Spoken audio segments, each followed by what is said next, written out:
से निवेदन करते हैं लेकिन कोई सुनवाई नहीं हो रही। दक्ष ने सोचा मुझे ही एक यज्ञ करना चाहिए और सभी को बुलावें, पर भगवान शंकर को उसमें निमंत्रण ना दिया। ऐसा विचार करके उन्होंने एक यज्ञ किया। इष्ट्वा सवाजपेयेन ब्रह्मेष्ठानभिभूय च बृहस्पति सवं नाम समारेभे क्रतोत्तमम्। प्रेमियों, बड़ा सुंदर बृहस्पति सव नाम का यज्ञ बड़ा श्रेष्ठ यज्ञ है। जैसे क्षत्रियों में राजसूय यज्ञ परम श्रेष्ठ होता है, वैसे ही ब्राह्मणों में बृहस्पति सव नाम का यज्ञ परम श्रेष्ठ होता है। दक्ष प्रजापति ने यज्ञ किया, सभी देवी देवताओं को बुलाया, पर शंकर का उसमें निमंत्रण नहीं दिया। यज्ञ का समय समीप आया। देवी देवता सभी आकाश मार्ग से निकल करके कनखल की ओर दक्ष प्रजापति के यहाँ जाने लगे। सती जी अपने कैलाश पर्वत पर भ्रमण कर रही हैं। ऊपर की तरफ देखा, बड़े सुंदर सुंदर गीत गाते हुए देवियां जा रही हैं। बुला करके पूछा, बहनों क्या बात है, आज तुम लोग इतनी प्रसन्नता से कहाँ जा रही हो? देवियों ने विमान को और थोड़ा नीचे ला करके कहा, सती तुम्हें नहीं मालूम? अरे तेरे पिता के यहाँ तो यज्ञ हो रही है, हमारा निमंत्रण आया है, हम वहाँ अपना भाग लेने के लिए जा रहे हैं। मेरे पिता के यहाँ यज्ञ और मुझे खबर तक नहीं? अरे नहीं नहीं, ऐसा नहीं हो सकता। मेरे पिता का नाम दक्ष है, दक्ष माने चतुर। मेरे पिता ने निमंत्रण तो भेजा होगा, लेकिन ये भोले बाबा थोड़ा भांग का गोला आज लंबा छान लिए होंगे। निमंत्रण पत्र बागंबर के नीचे दबा पड़ा होगा, चल करके थोड़ा उनको याद दिलाओ। सती जी बाबा के पास आई, हाथ जोड़ करके कहा, बाबा प्रजापतेस्ते स्वसुरस्य साम्प्रतम् निरयापितो यज्ञ महोत्सवः किल वयं च तत्राभिसराम वामते यद्यर्थिता मे विबुधा व्रजन्ति। कितनी सावधानी से सती जी ने ये बात कही। प्रजापतेस्ते स्वसुरस्य साम्प्रतम्, ये नहीं कहा कि मेरे मायके में यज्ञ हो रही है, मेरे पिता के यहाँ यज्ञ हो रही है, ये नहीं कहा। क्योंकि उनको ये लगा कि अगर मैं ये कह दूंगी कि मेरे पिता के यहाँ यज्ञ हो रही है, मेरे मायके में यज्ञ हो रही है, तो शायद उतना प्रभाव मेरे पति पर ना पड़ा। इसलिए थोड़ा आकर्षण पैदा करने के लिए मैया ने कहा, ते स्वसुरस्य साम्प्रतम्, अरे आपके ससुर के यहाँ यज्ञ हो रही है। संबंध को नजदीकी दिखाने के लिए मैया सती जी ने ये बात कही, बाबा आपके ससुर के यहाँ यज्ञ हो रही है और आप तो ऐसे बैठे हैं मस्ती से जैसे आपको यज्ञ में जाना ही ना हो। बाबा तैयार हो जाओ, बहुत सुंदर यज्ञ है, दोनों लोग चलेंगे, चल करके यज्ञ का भाग लेंगे। बेचारी सती को तो कुछ मालूम था नहीं, क्योंकि भोले बाबा ने बताया नहीं था झगड़े वाली बात। भोले बाबा ने सोचा आज तो हमें सती को बताना पड़ेगा, क्योंकि अगर नहीं बताएंगे तो सती मानेगी नहीं। भोले बाबा ने कहा, देवी हम उस यज्ञ में नहीं जा सकते।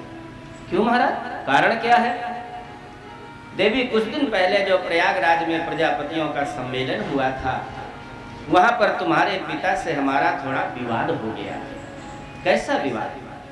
देवी सबने तुम्हारे पिता को प्रणाम किया, लेकिन हमने प्रणाम नहीं किया। तुम्हारे पिता नाराज होकर के हमें यज्ञ से निष्कासित कर दिया।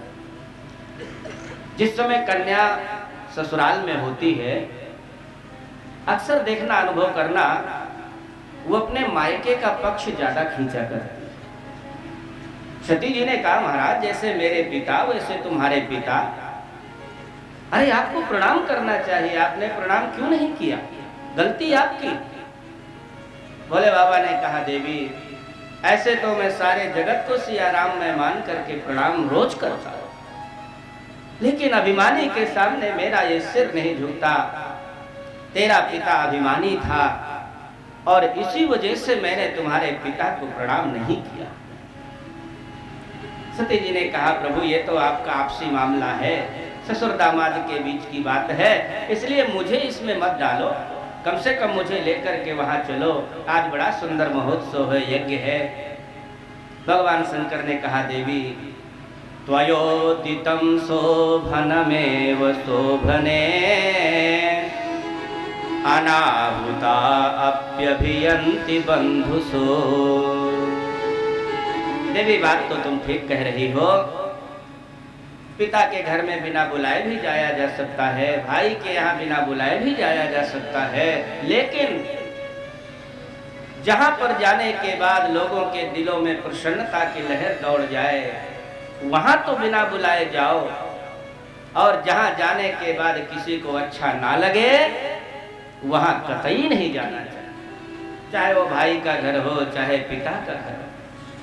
आवत ही हर्षो नहीं, नैनन नहीं स्नेह, तुलसी तहाँ न जाइए,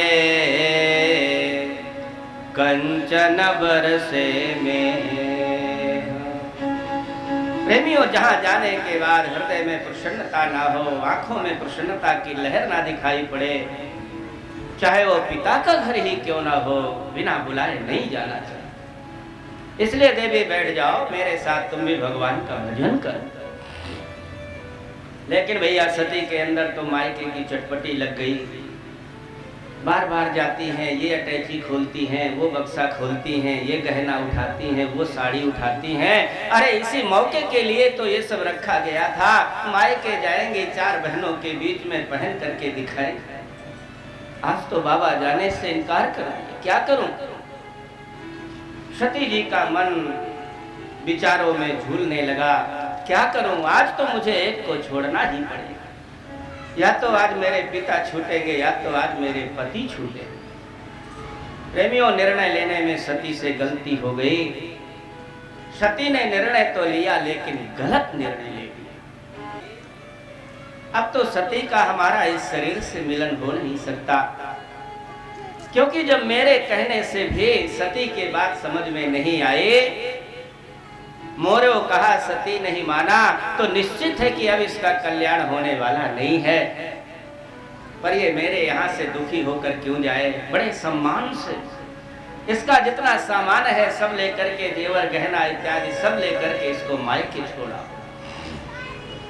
नंदी आदि गण गए, सती को सुंदर वाहन में बिठाया, बिठा करके उनके मायके में लेकर के गए। और जिस समय मायके में सती पहुंची, प्रेमियों भौजाइयां तो मुख से नहीं बोली, क्योंकि कोई कोई भौजाई होती है जो नंदों से प्यार करती है, नहीं ज्यादातर यही चाहती है नंदे अपने ससुराल में बनी रहें तो ज्यादा अच्छा। भौजाइयों ने मुंह फेर लिया, और बहनों में भी बड़ी मीठी दुश्मनी होती। सती की सारी बहनें दौड़ करके आई, अरे सती तू आ गई, हमने सोचा था तेरा न्योता नहीं गया, पर कोई बात नहीं, बाप का घर है, बिना बुलाए आ गई, कोई बड़ी बात नहीं। व्यंग बाण मारे, चुटकी ली। लेकिन प्रेमियों, संतान के लिए माँ का हृदय बहुत उदार होता है। जिस समय प्रसूति को पता चला मेरी छोटी कन्या आई है, दौड़ करके आई, सती को गले से लगाया, अरे बेटी सब कोई तो था लेकिन तू नहीं थी, मुझे अच्छा नहीं लग रहा था, बैठ जा बेटी बैठ जा, मैं तुझे कलेऊ करा। सती ने कहा, ना मैया, पहले मैं यज्ञ का दर्शन करूं। यज्ञ का दर्शन करने के लिए सती जी गई, चारों तरफ घूम करके देखा, विष्णु का भाग लगा है, ब्रह्मा का हिस्सा लगा है, लोकपाल दिक्पालों का भाग लगा है, इंद्र का भाग लगा है, वरुण का, कुबेर का भाग लगा है, सभी देवी देवताओं का भाग लगा है, पर शंकर जी का कहीं भी भाग नहीं लगा। अरुद्र भागम तमवेक्ष चाध्वरम। सती ने जहां देखा मेरे स्वामी का भाग नहीं है, बहुत कष्ट हुआ। सभासदों को संबोधित करके बोली, अरे महाराज मेरी बात को ध्यान देकर के सुनिए। यद्वक्षरम नाम गिरेरितं नृणाम् शकृत प्रसंगादघमासु हन्ति यत् पवित्र कीर्तिं तमलंघ्य शासनम् भवान हो द्वेष्टि शिवं शिवेतरः। अरे भैया यज्ञ के ब्राह्मणों सभासदों, मेरी बात ध्यान देकर के सुनो। जिस मेरे परमात्मा का 2 अक्षर का नाम शिव शिव शिव कहने वाले का कल्याण हो जाता है, आज वही मेरे स्वामी को यज्ञ से निष्कासित कर दिया गया। अरे धिक्कार है इस मेरे पिता को। मैंने तो समझा था मेरे पिता का नाम दक्ष है, दक्ष माने चतुर है, पर ये तो महान मूर्ख है। ऐसे पिता की पुत्री बनकर के जीवित रहना मेरे लिए असंभव, क्योंकि अगर मैं ये शरीर धारण करके रह गई, रास्ते से निकलूंगी, लोग मेरे ऊपर उंगली उठाएंगे। अरे देखो देखो, यही सती है जिसने अपने पति का अपमान किया। इसलिए मुझे ये जीवन अब नहीं रखना है। बारंबार शंकर जी का स्मरण करना प्रारंभ किया। बाबा, मुझसे बहुत बड़ी भूल हो गई। मैं आपके स्वभाव और प्रभाव को समझ नहीं पाई। बाबा, मेरे अपराध को क्षमा कर देना। अब इस शरीर से तो हमारा आपका मिलन नहीं हो पाएगा, लेकिन मेरी अंतिम प्रार्थना है, अगला जन्म भी मुझे स्त्री का प्राप्त हो और आप ही मुझे पति रूप में प्राप्त हो। ऐसा बारंबार शंकर जी का चिंतन करते हुए यम नियम आसन प्राणायाम प्रत्याहार के द्वारा अपने हृदय की वृत्ति को सहस्रार में ले गई और लेकर के अपने शरीर से योगाग्नि को प्रकट कर दिया। प्रेमियों, बहुत से लोग कहते हैं अग्निकुंड में कूद करके आत्महत्या किया, लेकिन नहीं। रामायण में भी लिखा है और यहाँ पर भी लिखा हुआ है, ददर्श देहो हृत कल्म सहसती सद्यः प्रज्ज्वाल समाधियो जाग्निना। समाधि जाग्निना, योगाग्नि में शरीर को जलाया है। और मानस में भी लिखा हुआ है, अस कही योग अगिन तनु जारा। योगाग्नि में सती जी ने अपने शरीर को नष्ट कर दिया। जैसे ही धू-धू करके सती का शरीर जलने लगा, हाहाकार मच गया, सभा में सन्नाटा छा गया। थोड़ी देर तक तो कोई कुछ नहीं बोले। भगवान शंकर के भेजे हुए जो गण थे उनसे रहा नहीं गया। उन्होंने तुरंत खंभे उखाड़ उखाड़ करके यज्ञशाला को नष्ट करने लगे। लेकिन प्रेमियों, भृगु इत्यादि ने हवन कुंड से बड़े बड़े देवताओं को प्रकट किया और उन्होंने जहां शंकर जी के गणों पे मार लगाए, उनके छक्के छूट गए। नारद जी को मजा आ गई। नारद जी ने सोचा, चलो चल करके भगवान शंकर को थोड़ा ताव दिलाया जाए। अगर शंकर जी को क्रोध आ जाए तो दक्ष प्रजापति का जितना अहंकार है सब नष्ट हो जाएगा। बीड़ा को बजाते हुए शंकर जी के पास पहुंचे और बड़ा सुंदर कीर्तन करते हुए जा रहे हैं। श्रीमन्नारायण नारायण नारायण श्रीमन्नारायण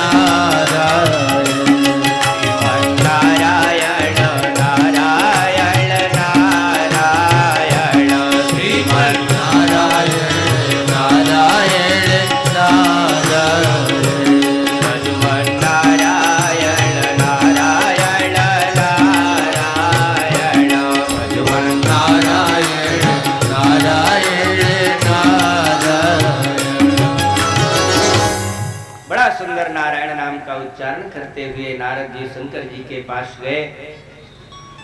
शंकर जी ने स्वागत किया। अरे आओ आओ आओ नारद, सब आनंद तो है। नारद जी ने कहा, महाराज मेरे आनंद की क्या पूछते हो, न छोरी न छोरा न लुगाई न दुनिया का प्रपंच फक्कड़ आदमी। मैं तो हमेशा आनंद में भ्रमण किया करता हूँ, मैं तो आपका आनंद बताने आया। अच्छा, मेरे आनंद में क्या कमी है नारद? नारद जी ने कहा, प्रभु जिस सती को आपने भेजा था मायके, महाराज वो योगाग्नि में जल करके अपने शरीर को नष्ट कर दिया।